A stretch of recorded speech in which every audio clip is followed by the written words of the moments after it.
Paz seja com todos. É grande satisfação dar início a esse novo trabalho, a segunda parte dos deuses interinos e o Mestre Divino, a micro e a macro revelação de Deus.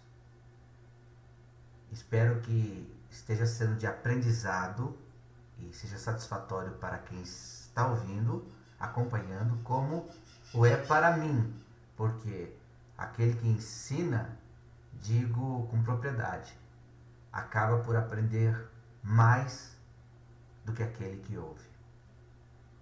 Para não ficar muito extenso, eu decidi então falar de um povo isoladamente, ou seja, fica um trabalho mais conciso e mais acessível.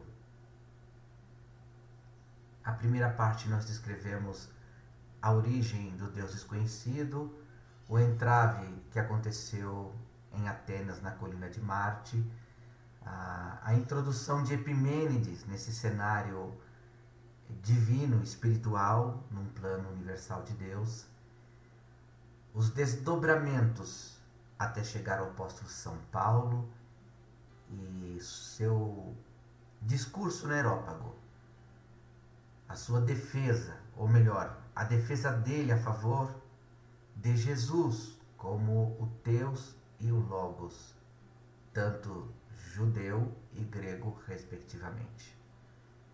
Neste trabalho presente falaremos sobre os Incas. Com base no primeiro estudo a respeito dos deuses interinos, podemos formular a seguinte pergunta: se Deus deu testemunho, ou se revelou aos gregos e cananeus, dois povos pagãos, não poderia ele ter feito o mesmo com outros povos? Ou talvez com todos os povos? O Deus que preparou o Evangelho para todos os povos, não teria preparado todos os povos para o Evangelho? Diante desse quadro, a presunção ocidentalista de um povo privilegiado, especial, uma geração escolhida a dedo para representar a dispensação da graça, nos parece, no mínimo, ridícula. Sociedades altamente desenvolvidas viveram seu apogeu em terras hoje consideradas selvagens. Aliás, selvagem é um termo que carece ser ressignificado, porque o que hoje para nós é atrasado era progresso, era avanço. Paulo apóstolo considerou Epimênides um profeta. Então, o que diria ele de Pachacuti, cuja percepção espiritual da pessoa de Cristo foi superior à de Epimênides? Segundo Philippe Mens, um especialista em povos andinos, esse Pachacuti reinou sobre os Incas, povo mesoamericano, entre 1438 a 1471 de nossa era, quando Pachacuti reconstruiu a cidade de Cusco, a capital inca.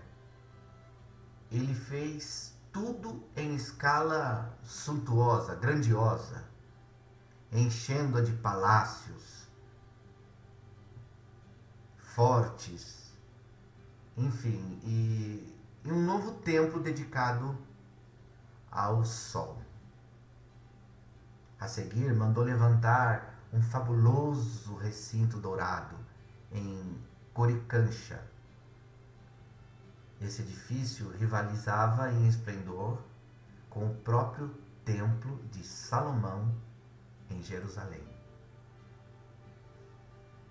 Depois que Francisco Pizarro levou os Incas à derrocada, Machu Picchu permaneceu oculta aos olhos do mundo. Ela apagou-se. No entanto, em 1904, um engenheiro por nome Franklin avistou ao longe suas ruínas e deu aviso a Thomas Paine, então membro da União Missionária para as Regiões Remotas, que 2 anos depois, em 1906, acompanhado de Stuart McNair, subiu a cordilheira e se deparou com os registros históricos de uma nação impressionante, os Incas. 4 anos depois, já em 1910, durante o efervescente movimento da Rua Azusa, despachou missionários para as Américas. Nesse período foi que Hiram Bingham, pesquisador de Yale, visitou Paine, em Murco, e este o indicou o local das ruínas. Bingham,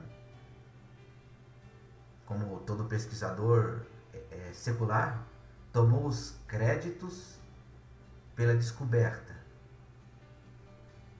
usurpou tal epípeto, mas o que realmente nos importa é que, da mesma forma que Epimênides, Pachacuti era um daqueles exploradores, digamos, espirituais, que, nas palavras do apóstolo Paulo, buscou, tateou e encontrou um Deus muito superior a qualquer Deus popular de sua própria cultura. Ao contrário de Epimênides, Pachacuti não deixou o Deus que descobrira na categoria, digamos assim, de desconhecido. Ele o identificou por um nome: Viracocha. Pachacuti entrou em ação. Ele precisava transformar essa descoberta na principal divindade incaica. Ele convocou uma reunião dos sacerdotes do Sol. Para se ter uma ideia, um equivalente pagão do Concílio de Nicéia, realizado na bela Coricancha. De fato, certo tempo, um erudito chamou esse congresso de Concílio de Coricancha, colocando-o então entre os grandes concílios teológicos já realizados na história. Nesse concílio, Pachacuti apresentou suas dúvidas, no mínimo razoáveis, sobre Inti, declarando 3 sentenças. A primeira: Inti não poderia ser universal se, ao dar luz a alguns, ele a negava a outros. Em segundo, ele não podia ser perfeito se jamais conseguia ficar à vontade, descansando. E terceiro, ele não podia ser também todo-poderoso, já que a menor nuvem que passava conseguia encobri-lo. Para nós, uma colocação simples, mas um divisor de águas para Pachacuti e a população dos Incas. O que fez ele então? Ele reavivou, a seguir, a memória de seus súditos da classe superior quanto ao onipotente Viracocha, citando então seus estupendos atributos. Um pesquisador de Oklahoma, nos Estados Unidos, Dr. Brundy, resume a descrição de Viracocha feita por Pachacuti, como transcreverei a seguir. Disse ele: ele é antigo, remoto, supremo e não criado.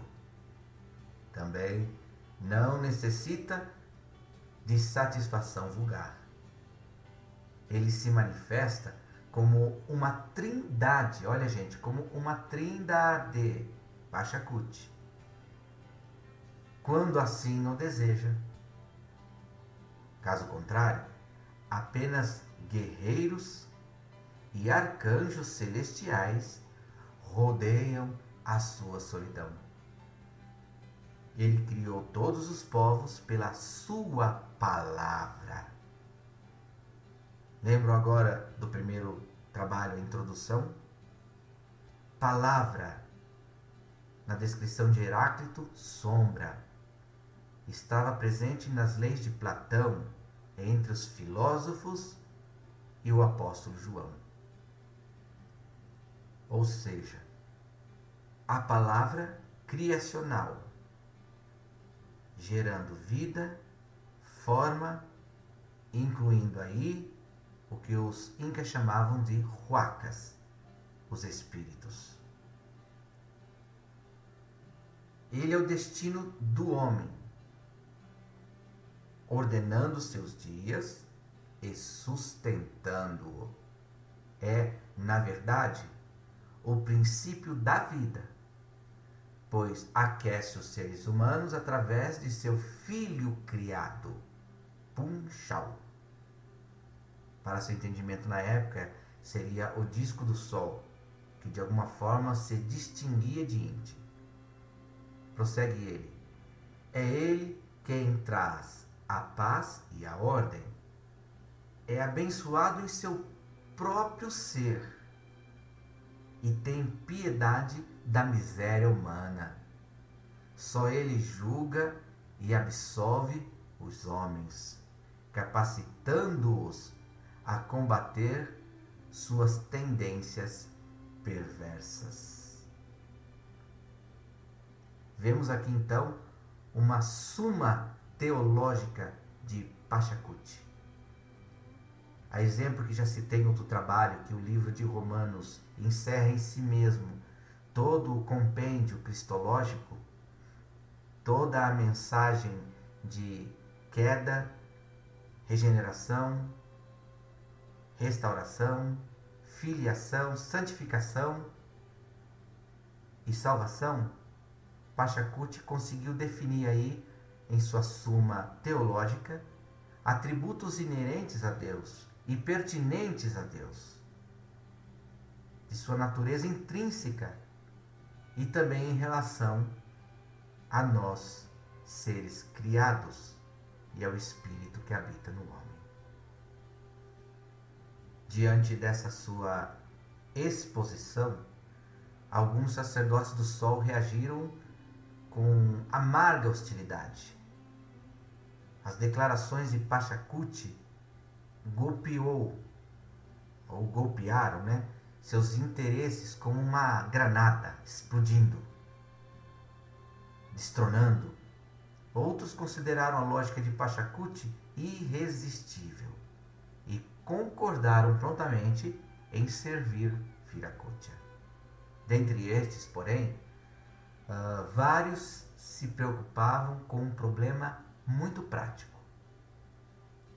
Como reagiriam então as massas, os povos, os súditos, quando os sacerdotes do sol anunciassem: olha, tudo o que ensinamos durante os séculos que se passaram estava errado. Inti não é absolutamente Deus.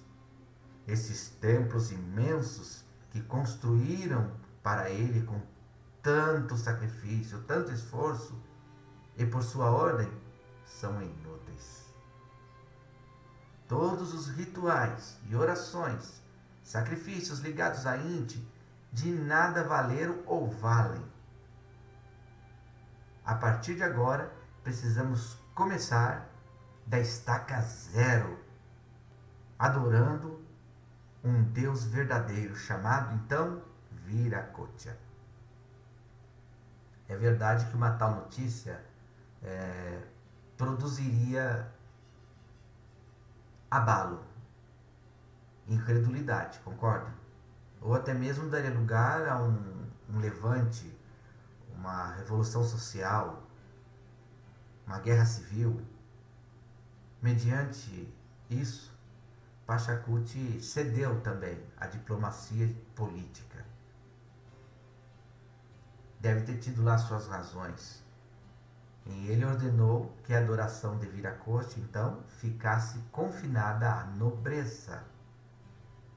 Para sermos justos, Pachacuti pode ter esperado ou desejado que a adoração a Viracocha, tendo tempo para infiltrar-se como fermento, viesse a introduzir-se finalmente nas classes mais baixas. Contudo, tempo era algo que sua reforma pretendida, em embrião, não tinha em grande quantidade. Pachacuti nem sequer sonhava como a sua decisão de favorecer as classes seria fatal, ao menos para Viracocha.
Pachacuti ordenou a seguir que Inti fosse daí por diante, sim, respeitado como um parente apenas, uma entidade amiga criada. As orações deveriam ser dirigidas a Viracocha, com a mais profunda reverência e humildade. Como resultado do concílio, Pachacuti compôs hinos reverentes em adoração a Viracocha, os quais, por fim, passaram a fazer parte da coleção de um homem chamado Demolina. Já em 1575, em Cusco, o sacerdote espanhol Cristóbal de Molina reuniu vários hinos incas e transcreveu-os na língua quechua, adaptada para o espanhol, já que os incas não possuíam um sistema de escrita. Ou seja, ele transcreveu, procurando transliterar, ou seja, criar uma cópia facsímiles aos cantos eruditos incaicos. Esses hinos reportam ao tempo do reinado de Pachacuti. Yankee Salcamagai Pachacuti, um nome complicado que até dá nó na língua, um cronista índio do século XVII, também guardou sua coleção particular. Basta comparar este outro hino com os colecionados por Demolina de 1575 para se compreender ou se ver nitidamente que todos pertencem às mesmas tradições literárias e religiosas. Um outro homem, pesquisador Alfred Metraux, autoridade no assunto, declara: pela profundidade de pensamento, e isso é importante observar, pela profundidade de pensamento e lirismo sublime, o hino Inca preservado por Yankee é compatível aos mais belos dos salmos. Olha aí uma direta referência à cultura judia, ao ritualismo judeu e a forma como nós ocidentais também concebemos os cânticos de louvores, que na verdade são salmos, cânticos. O despertar de Pachacuti para uma nova concepção a respeito da divindade ou soberania de Inti, como vimos há pouco, veio de um questionamento aparentemente muito simples, simplório mesmo. Pachacuti pensou do seguinte modo: ele ressaltou que esse corpo luminoso, no caso o Sol, segue sempre um caminho determinado, realiza tarefas definidas e mantém horas certas como as de um trabalhador. Depois de ponderar, observar, raciocinar, ele quis dizer que, em outras palavras, se Inti é Deus, porque ele nunca faz algo diferente ou original. Também notou que a radiação solar podia ser diminuída por qualquer nuvem, argumento que ele apresentou no concílio de Coricancha. Ou seja, se Inti fosse realmente Deus, nenhuma simples coisa criada teria poder para reduzir a sua luz. Sem o saber, Pachacuti dizia: Deus é luz. Pachacuti tropeçou na verdade inesperadamente, na verdade de que estivera adorando um simples objeto, como se fosse criador. Dotado de coragem, ele avançou para a pergunta seguinte e inevitável: se Inti não é o Deus verdadeiro, quem é ele então?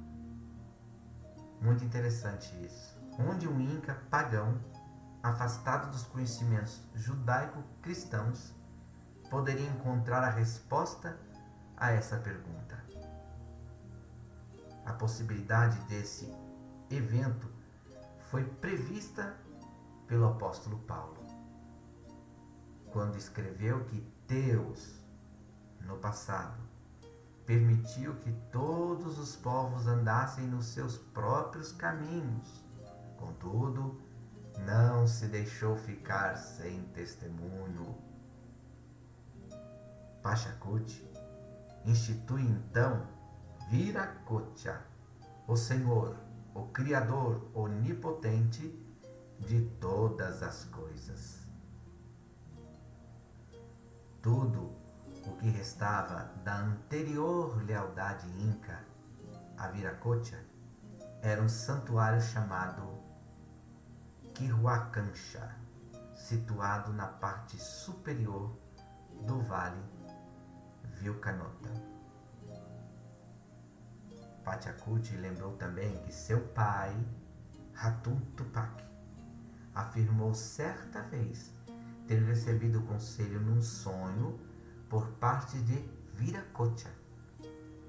Ele lembrou Hatum Tupac, nesse sonho, que ele era verdadeiramente o Criador de todas as coisas.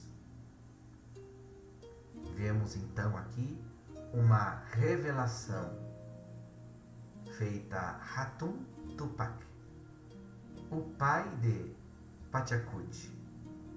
E vemos então Pachacuti formulando, conceituando uma nova ideia religiosa ao povo inca. Com o tempo, infelizmente, ou no tempo de Deus, a adoração à Viracocha ficou restrita aos nobres e aos poucos foi caindo no esquecimento. No entanto, os incas acreditavam, além disso, numa profecia de que num tempo futuro Viracocha lhes traria bênçãos do Ocidente, isto é, pelo mar. Alguns videntes diziam que Viracocha desceria no lago Titicaca, trazendo boas novas de graça. Agora vejam só, quanta ironia também no fato de os católicos espanhóis, em seu zelo de abolir a idolatria inca, terem destruído uma crença monoteísta que serviu com efeito como se fosse um Velho Testamento provisório para abrir a mente de milhares às boas novas de salvação, trazendo a encarnação de Viracocha na pessoa de seu filho. Note que eu disse Velho Testamento provisório e não substituto.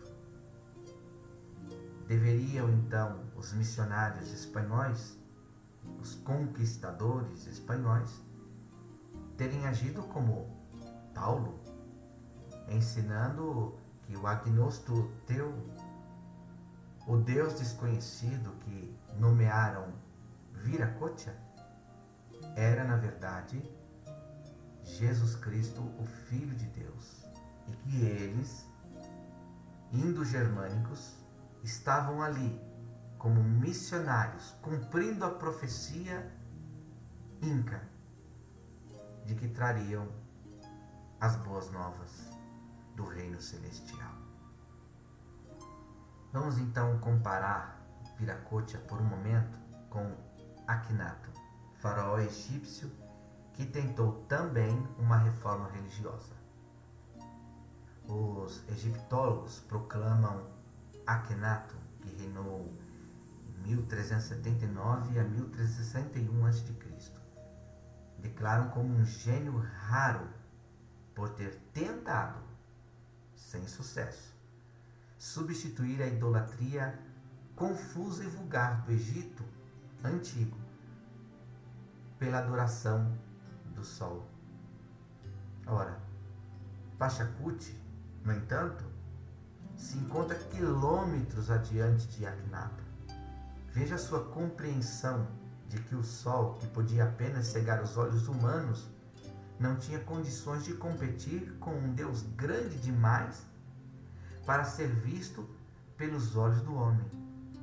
Os homens que se ofuscavam com o sol não podia ter a revelação desse sol com a personificação de um Deus todo-poderoso.